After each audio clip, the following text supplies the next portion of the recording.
চলে এসে দেখে নাও, কারণ এটা ইম্পর্টেন্ট, রেকর্ড না হলে অসুবিধা হবে। দেখে নাও, এসো এসো দেখে নাও, দেখে নাও প্রথম দিকে তাহলে ম্যাথটা কি ছিল বুঝি তো। তুমি বুঝিয়ে দেবে? আচ্ছা বোঝাও, তুমি বোঝাও ভালো করে, পড়ো বইটা, পড়ে পড়ে তাহলে বোঝাও, স্টেপ বাই স্টেপ বোঝাও, তাহলে শুনবো। তাহলে এখানে একটা সিলিন্ড্রিক্যাল জার দিয়েছে, যার হাইট দিয়েছিল 20 সেন্টিমিটার আর ডায়ামিটার দিয়েছিল 7 সেন্টিমিটার। আর ডায়ামিটার মানে হচ্ছে 2 টাইমস রেডিয়াস, তাহলে মানে 2r ইকুয়াল টু 7 সেন্টিমিটার ডায়ামিটারটা, r ইকুয়াল টু 7/2 সেন্টিমিটার হলো। এবার এর আগে আমরা ভলিউম বার করে নেব। তাহলে volume equal to pi r square H, ভলিউমের ফর্মুলা। তাহলে যদি ক্যালকুলেট করি, পাই এর ভ্যালু 22/7 ইনটু 7/2 ইনটু 7/2, আর হাইটটা 20 ছিল। তাহলে সিম্পলিফাই করলে 11 ইনটু 7 ইনটু 10 হয়, 770 সেন্টিমিটার কিউব।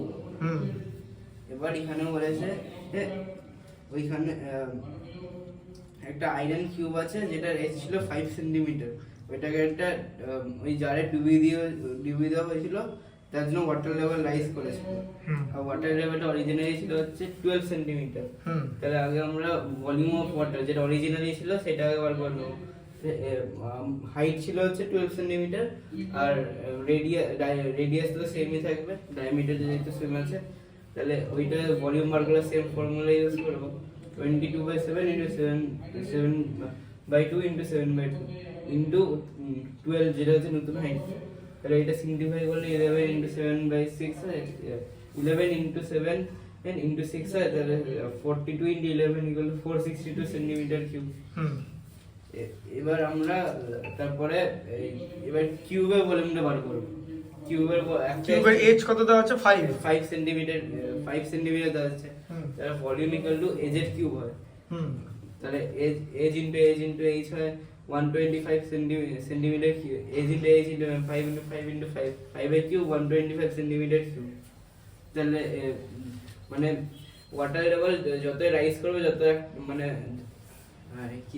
একটা হ্যাঁ বলো, ব্যাপারটা হচ্ছে একটা লিকুইডের মধ্যে যদি একটা সলিড জিনিসকে ইমার্স করানো হয়, লিকুইডের যে ভলিউমটা থাকবে, শোনো লিকুইডের যে প্রিভিয়াস বলো, এখানে এই ম্যাথসের একটাই কনসেপ্ট, যে এটা হচ্ছে একটা সিলিন্ড্রিক্যাল জার ছিল বা সিলিন্ডার ছিল, তার মধ্যে ওয়াটার ছিল, তার মধ্যে একটা আয়রন কিউব ইমার্স করা হয়েছে। তাহলে কমপ্লিটলি ইমার্স করা হলে কি হবে, আয়রন কিউবের যা ভলিউম, সেই ভলিউমের ওয়াটার লেভেল রাইজ করবে, মানে আরো ভলিউমটা অ্যাড হবে।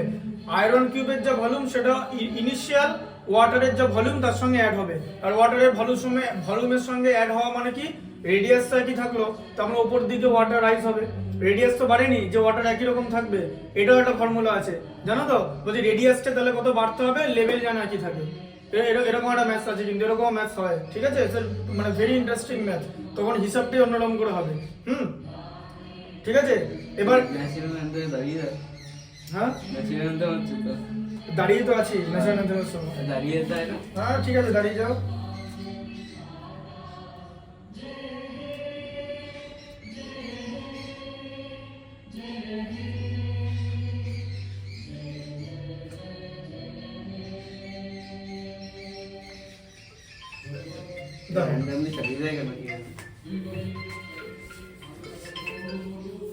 হ্যাঁ মিনিট 5 পর আসতে পারো, হ্যাঁ হ্যাঁ আসতে পারো, আসতে পারো।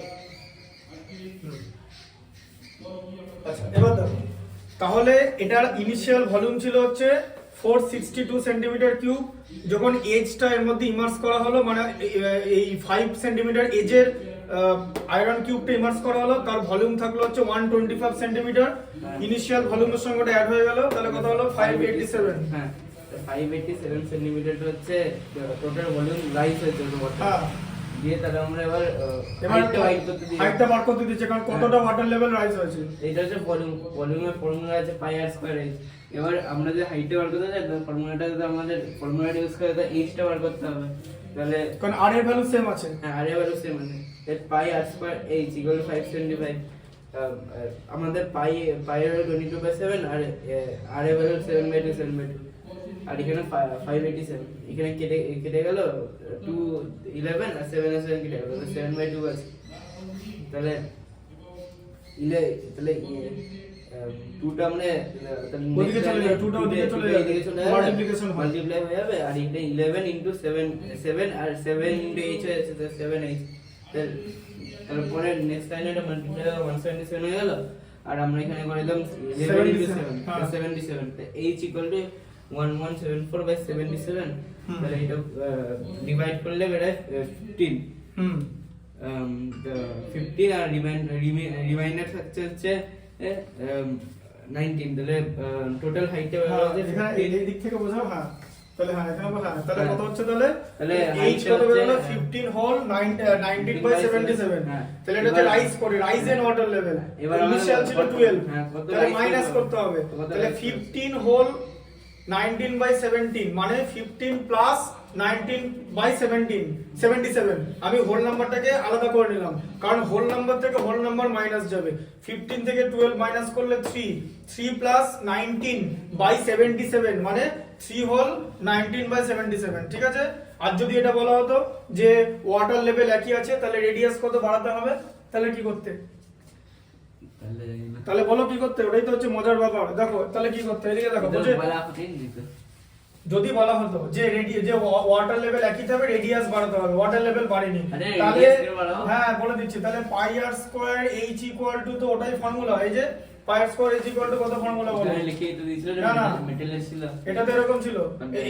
এবার যদি বলতো যে রেডিয়াস বাড়াতে হবে, ঠিক আছে, মানে আরেকটা কন্টেনারে নেওয়া হলো, দেখা গেল যে রেডিয়াস বাড়াতে হবে, তাহলে রেডিয়াস বাড়াতে হবে মানে তো রেডিয়াস বার করতে হবে। তাহলে আমার হাইটটা দিয়ে, তখন তুমি এখানে আর ফিক্স ছিল, তো আর এর ভ্যালু পুট করেছো।